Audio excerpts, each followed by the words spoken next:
18e. On va parler aujourd'hui d'une collection un petit peu particulière dans le sens où elle est en arrêt de commercialisation depuis un certain temps. C'est une collection en 11 tomes éditée chez Picard. Et on va parler aujourd'hui de Hammer Session. Alors Hammer Session, c'est une collection, comme j'ai dit, qui a été éditée chez Picard et qui a été arrêtée de commercialisation en 2013, qui compte 11 volumes. Donc ça, c'est la collection complète, que j'ai tout acheté d'occasion. Hein.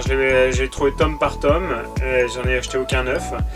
Et c'est une collection donc en 11 tomes qui est scénarisée par un auteur et dessinée par un autre dessinateur. Donc c'est un couple de deux personnes qui sont inconnues en France puisqu'ils n'ont fait que Hammer Session. Alors le scénariste, je vais le lire parce que c'est absolument imprononçable, c'est Hiroyuki Yatsu, et le dessinateur c'est Namoshiro Tanahashi. Autant le scénariste, j'ai cherché un petit peu pour faire un peu de bibliographie sur lui, j'ai rien trouvé du tout. Autant le dessinateur, il a fait une autre série qui s'appelle B-Dash, en 4 volumes je crois, qui n'est pas édité en France. Et une autre, alors c'est Anata wo Konoha, bon bref, c'est une autre série en japonais qui fait 5 tomes mais qui n'est pas du tout édité chez nous. Pour parler purement du manga, le scénario, le synopsis de départ, donc c'est l'histoire de ce petit mec là, d'un jeune escroc qui en fait, le début du manga commence par un fourgon blindé entre guillemets de transport de prisonniers avec plusieurs prisonniers qui sont dans cette espèce de bus de transport, et à côté de lui il y a un vieux chauve qui ressemble à Mammouth de City Hunter, un gros chauve. Voilà, hop là, c'est celui-là qu'on voit ici en bas à gauche, qui est un yakuza repris de justice, qui s'est lui-même fait attraper. Vous voyez tout le monde avec des menottes, et vous voyez un type considéré comme un énorme arnaqueur, quelqu'un d'extrêmement dangereux, tout ça, qui a le visage caché par un sac.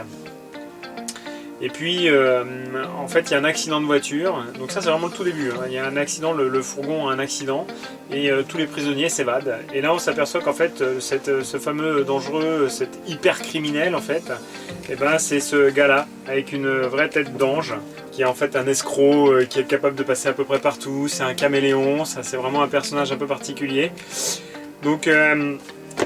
en fait, il y a un accident du fourgon, il s'évade avec le Yakuza qui a vraiment une tête. Alors pour le coup, c'est Mammouth, quoi. Il faut vraiment imaginer Mammouth. C'est marrant parce que la similitude avec City Hunter, l'autre il a vraiment un visage d'ange, bon, quand il n'est pas en train de faire des trucs débiles, mais il a vraiment un visage d'ange et il s'enfuit avec le Yakuza. Et alors lui, je crois qu'il est...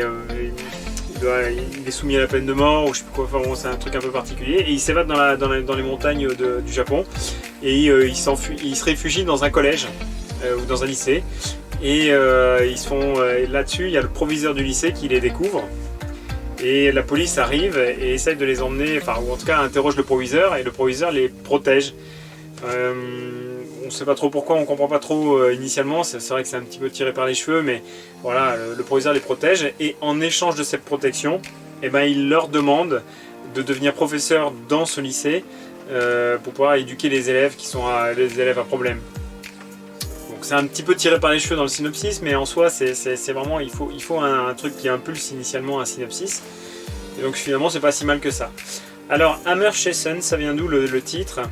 En fait, Goro, qui est le personnage principal, donc lui encore, il va enseigner, c'est pas du tout un enseignant, donc il n'a pas du tout le niveau. Enfin, c'est marrant parce que c'est un espèce de pitch de GTO, voire de Rookies, avec vraiment un professeur qui essaye de sortir les étudiants de leur torpeur, qui essaye de sortir les étudiants de leur comportement inapproprié.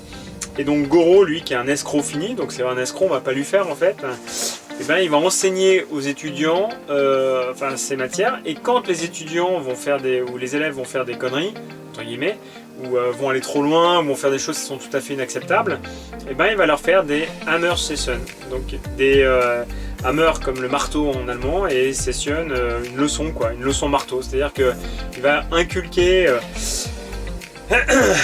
avec des leçons marteau, voilà, c'est comme ça, voilà, pour traduire, les étudiants, c'est-à-dire que je sais pas, je vais vous donner un exemple. S'il y en a une qui passe son temps à faire peur à tout le monde, et ben il va lui faire peur, mais vraiment de ouf, pour qu'elle comprenne que c'est pas comme ça qu'on fait en fait.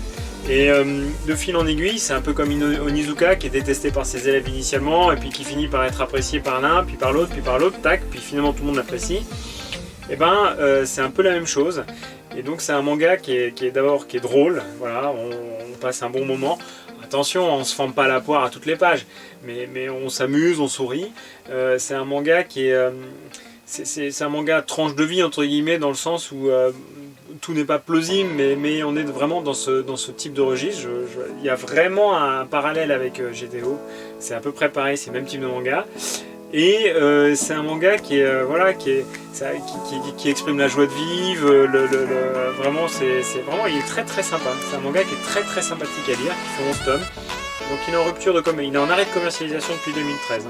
Il a été édité en 2007 au Japon, il a été édité chez Pika entre 2009 et 2010. Donc c'est pas un manga récent, c'est pas un manga qui vaut très très cher non plus quand vous cherchez sur le bon coin ou dans le truc.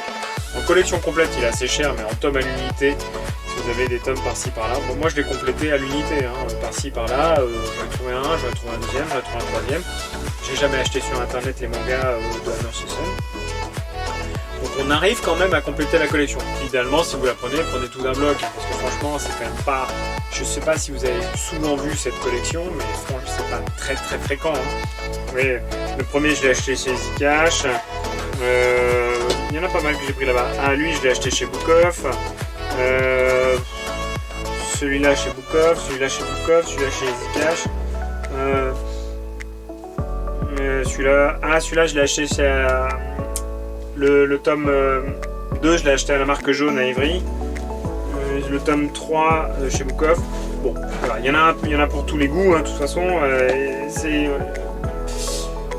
Donc c'est une collection que je vous conseille de lire. C'est pas un must-have, voilà, c'est pas un must-have, mais c'est une bonne collection.